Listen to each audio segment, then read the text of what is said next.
hazing. It's an unfortunate reality in groups, clubs, and sports teams. Today, we're putting a focus on sport hazing with clinical psychologist Dr. John Heil to learn more about how we can put an end to it. So welcome to the show. I'm so happy to have this conversation with you because it is something that people need to be more aware of. So let's just start off. What is sport hazing? What is sport hazing? Really, it's misguided team building, I think. And it evolves from the fact that when a team forms, it's creating an identity. It's usually a new group of people. They're trying to establish who they are. And in the process, they're trying to come together. Often, hazing becomes a process that's a very disruptive process, and it does often the opposite of team building. Sometimes it's really not much of a problem. Sometimes it's deadly. Mm-hmm. Yeah, we've heard about some of the tragedies that have made headlines, and we need to understand that in sport and other groups, this can impact so many people. So who needs to be concerned about this type of hazing? Everybody.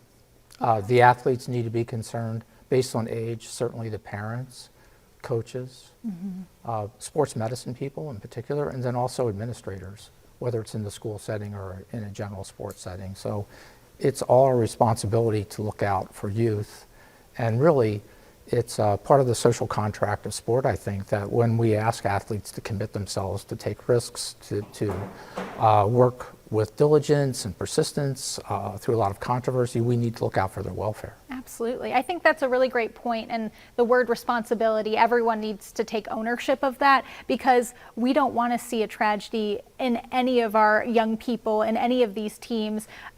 We want to be proactive about this. So what can people, parents, and maybe coaches start doing now to avoid this issue coming closer to them? I think they can start by talking about the potential problems with hazing, introducing it with the idea that we know this happens. We're not sure it's happening here, but we know it happens. And usually it's not helpful. Sometimes it's fun for a little bit, but maybe not fun for everyone. The people that are on the receiving end of hazing are really not in a position to be unhappy with it, because the condition of hazing is belonging. So the whole idea is hazing is this transition experience. And if you want to make that transition, if you want to become a part of the team and have that identity, you really can't say no. So you not only can't say no, but you want to act like, well, it's okay. And then the next thing you know, it repeats itself the next year, and it's turned around, and the people that were maybe the unwilling or unhappy participants the year before, now they're the ones running the program. Absolutely. It can be very cyclical with new groups and new members coming in too. So how do we put a stop to it? How do we stop that cycle and say, this is not fun and this is not good for our team?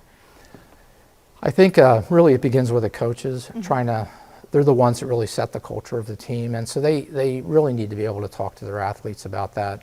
I think at the same time, because this is really the need for belongingness is strong, the need to create a team identity is strong, we need to give people ways to do that. Yes. So coaches aren't typically trained with this in mind.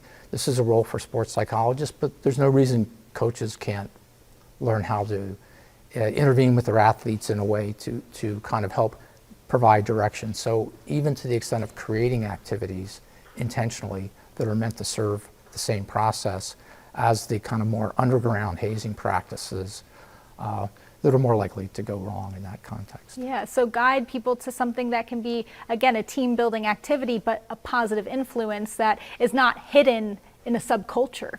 Right, and secrecy is the dynamic that locks it in and really creates a problem, because the if you whistleblowers always get punished. The whistleblower always loses. They may accomplish a purpose, but they usually do so at a cost. So breaking secrecy is very dangerous. It's very costly. In hazing, in bullying, in sexual assault, all forms of interpersonal violence, we see the same kind of obstacles to reporting, and sometimes the same obstacles to organizational solutions. Yeah, there's very similar themes too, with either the emotional violence or physical violence that can come with this as well. And Dr. Heil, I know you are very passionate about this topic. Tell me about some of the resources people can turn to if they want to learn more about sport hazing or just want to know what other ways to address this. As president of the Society for Sport Exercise and Performance Psychology, as my presidential project, I created a sport hazing website. It's at my personal website, zenzonedigital.com. Nationally, an organization that does a lot is Stop Hazing.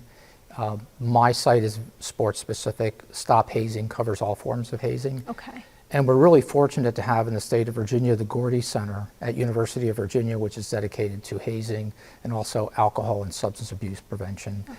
And they're affiliated and do programming with the NCAA. All right, well, there is plenty of opportunities. We'll make sure the Zen Zone link is on our website. You can see it there as well. Plus, if you want to reach out to John, there is his contact information. He works with the Psychological Health Roanoke right here in the Valley. So there are ways to reach out for help and begin these conversations. I appreciate your time today, and we hope you stay with us on Here at Home. We have more coming your way after this break.